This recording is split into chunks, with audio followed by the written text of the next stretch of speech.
as I've said a few times from this stage, we at the Register believe in civil discourse, and we also believe in Iowa Nice. I really thank the candidates who came to speak with fairgoers, and please give them the courtesy of letting them speak without interruption. Our final speaker of the day on the Soapbox is Charles Aldrich. He's a Libertarian from Clarion, Iowa, and he's running for Congress in the 4th District. That's the district that includes north central Iowa, northwest Iowa, and the Missouri River counties. Now he's challenging the incumbent Republican, who is Randy Feenstra. He's a former Marine and an industrial engineer, and he ran previously for the State House and for the U.S. House and Senate. Please join me in welcoming to the Soapbox stage, Charles Aldrich.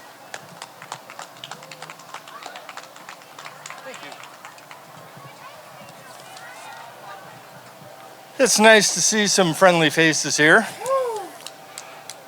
The reason that I'm running is the federal government is not adhering to the Constitution the way I think they should be. And Feenstra, the current one, is not doing a good job as far as I'm concerned, because he's writing legislation that goes against what our standard in the U.S. is of being innocent until proven guilty. And once you're proven guilty, then the court can impose fines on you. He wants to just start taking people's money without being fined, without being charged or convicted of anything. So what I like is the Constitution, the way it's written, should be enforced, because like the 16th Amendment is an amendment that should be gotten rid of because it violates what's written in the Constitution. The Constitution says that the federal government is supposed to be funded by the individual states according to their population. And the 16th Amendment makes it so that the federal government can actually tax the people individually. This is a clear violation of our Constitution. The next thing is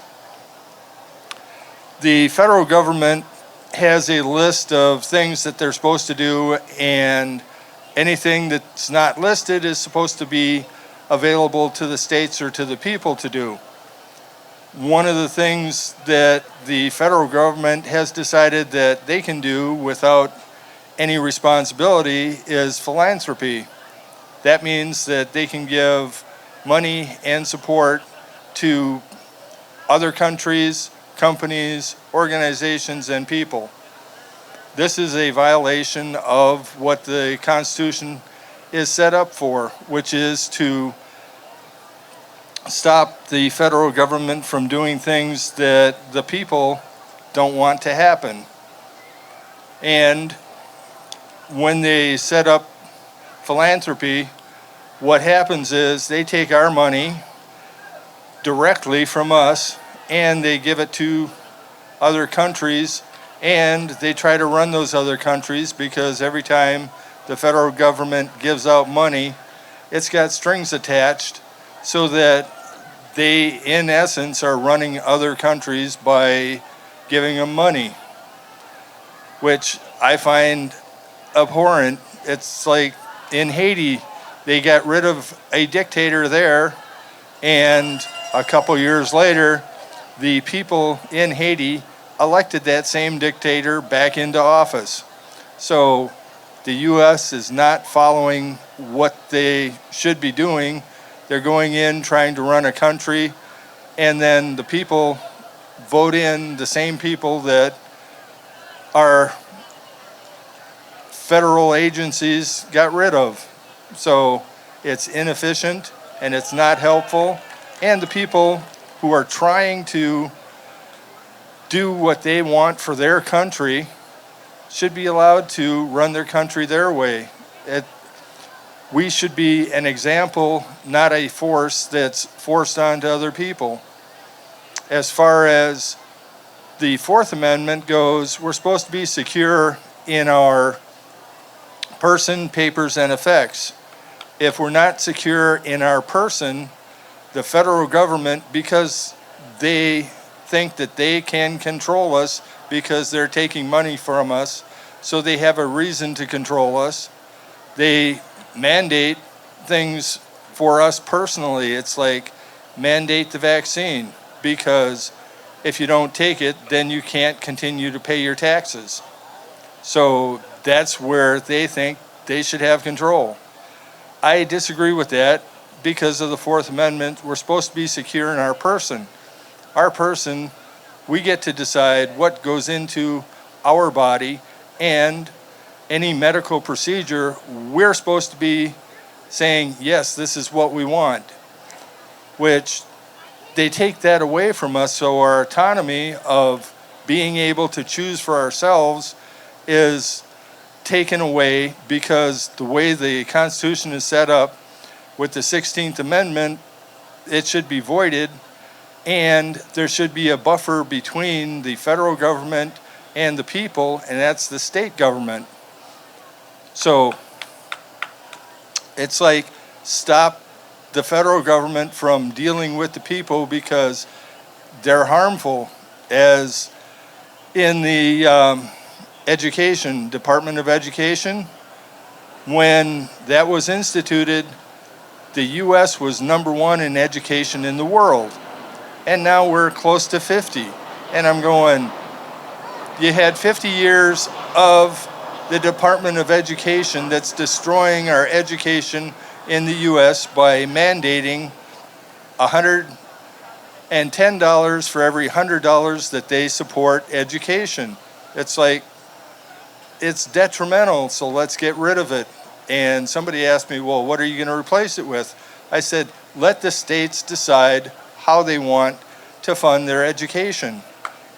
You've got 50 states, and what happens is they will have a couple of mediocre states. They'll have a state or two that fails, but you're going to have 45 states where it's going to be exceptional, and they're going to increase their standing up to #1 again, so long as we can get the federal government out of the business of education. The same goes with any medical procedures.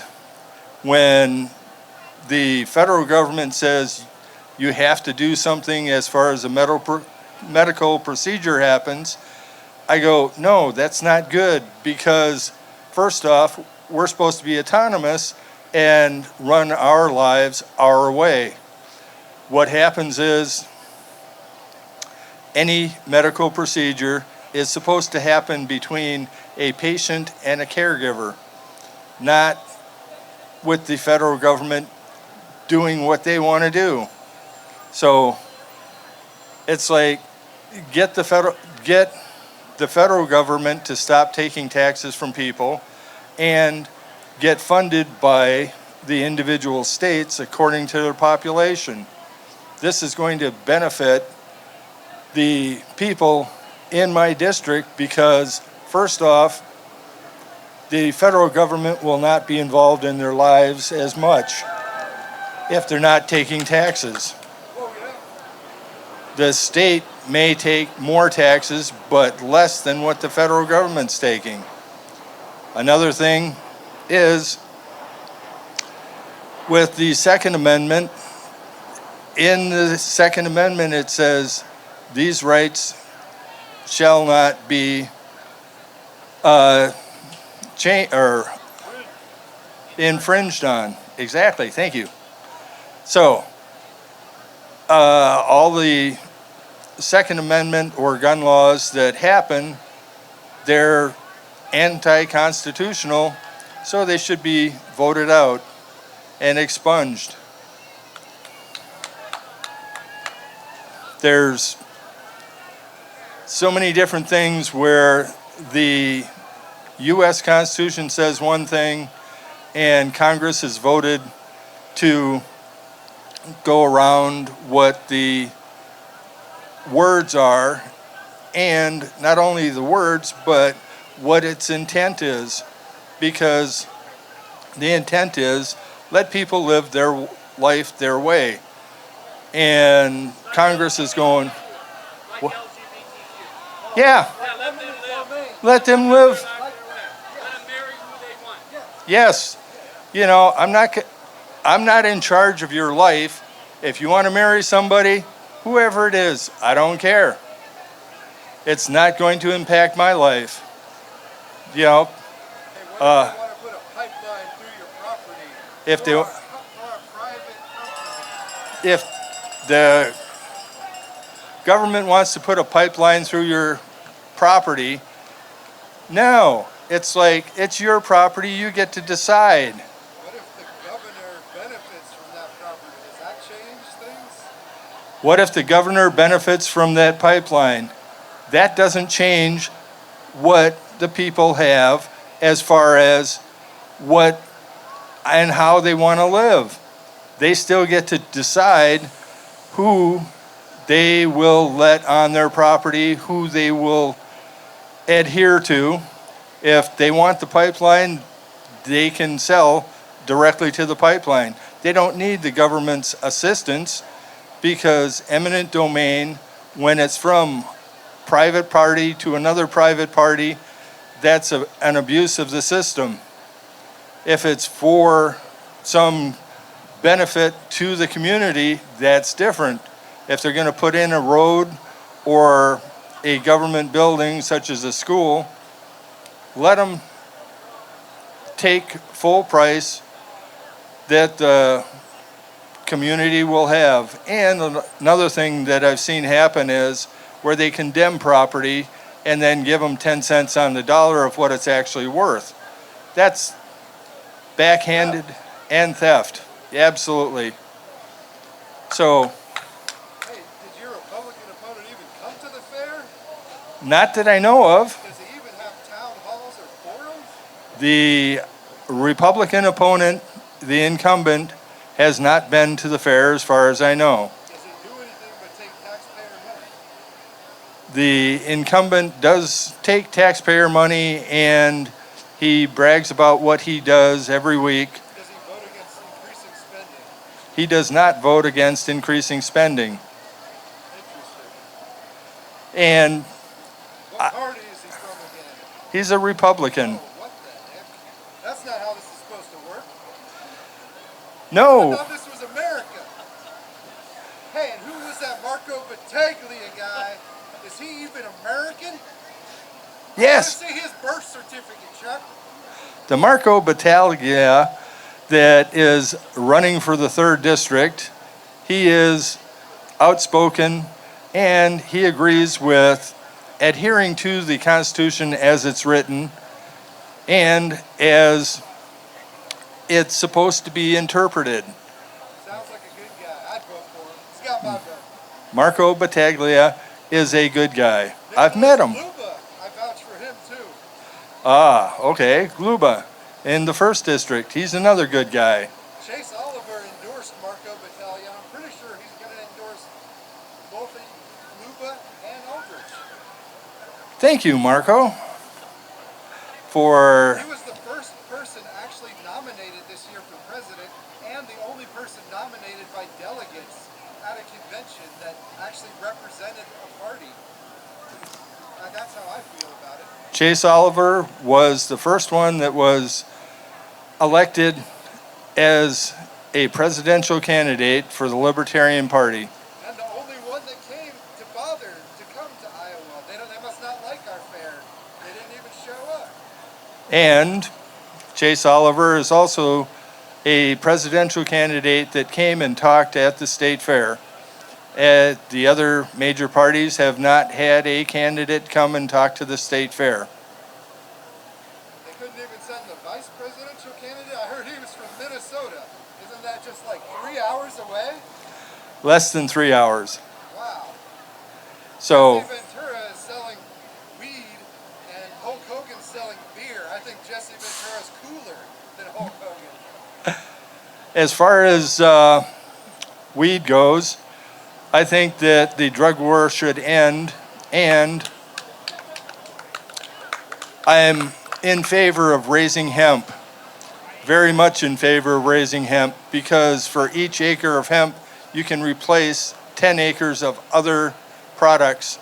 It's like if you're raising corn for ethanol, hemp, you can raise that and get more than 3 acres worth of alcohol out of the hemp. You have. That the governor thinks there's alcohol in CBD beverages, CBD THC. She thinks we're getting crossfaded out here. Did you know at the California State Fair, we and you could puff, pass, light up a joint. That's called freedom. This year in California at the State Fair, what do you think about that? I think that would be a great thing to have at the state fair. I thought we cared about like people starting their own business and agriculture. I thought this was a place to grow.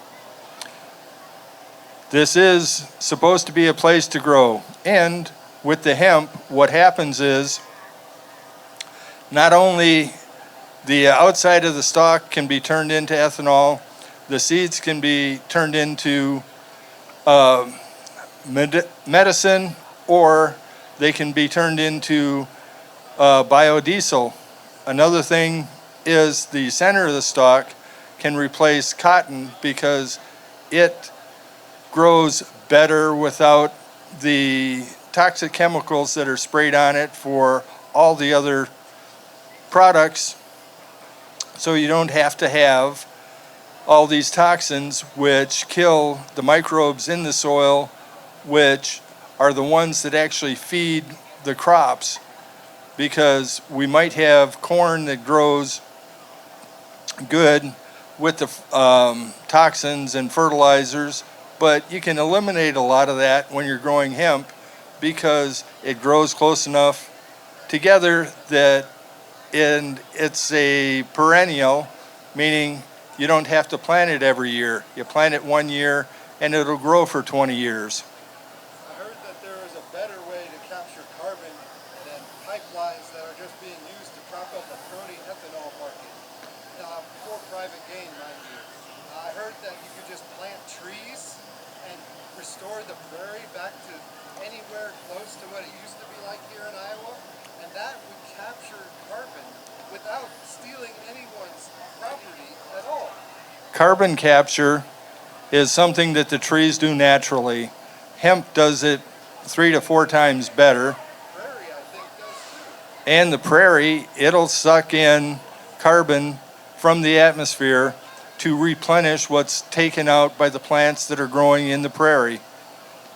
So, yeah, it's like you've got, when somebody is growing hemp in Iowa, if it gets above 0.5 THC, then the state will come in and burn the crop, which I look at as a horrible thing to do because they're not growing it for the THC, they're growing it for the other things. Yeah, and the farmer and the businessman invested in that. That's their livelihood. Right. The farmer and the businessman have invested in this crop, and what's happening is the state is destroying their plants, their crops. Sheriff John Brown says kill the seed before it grows. I heard about that. Yeah. Killing the seed before it grows, not a good choice. Hey, what do you think about Future's foreign policy? The foreign policy of the federal government is contrary to reasonable dealing with other countries because, like I mentioned before, the U.S. goes in and says, do this way, instead of how can we benefit the people. It's like they have no clue what's good for another country because they have no clue what's good for the U.S. Are bombs good for other countries? No. Are drone strikes like on American citizens good for other countries? Drone strikes and bombs are not good for other countries. A wedding or a hospital, or if it's children, is that good? When the U.S. bombs any place, it's not good. It does not make for a better world. What if Congress didn't even declare a war? Congress hasn't declared a war since World War II. So why do we have troops fighting in all these places? Why do we have troops fighting in all these places? Because Congress and the president send troops, and they should not be funding these troops more than 30 days, and then the troops should be recalled. We have bases in other countries that should be shut down and take 30 days to shut them down so that we don't leave anything there for the people. Anything else that's important to you, Chuck? There's more things that are important, but I've got 30 seconds, and then my time is up. After I get the exit interview, I'll come back and you can ask me more questions. Thank you.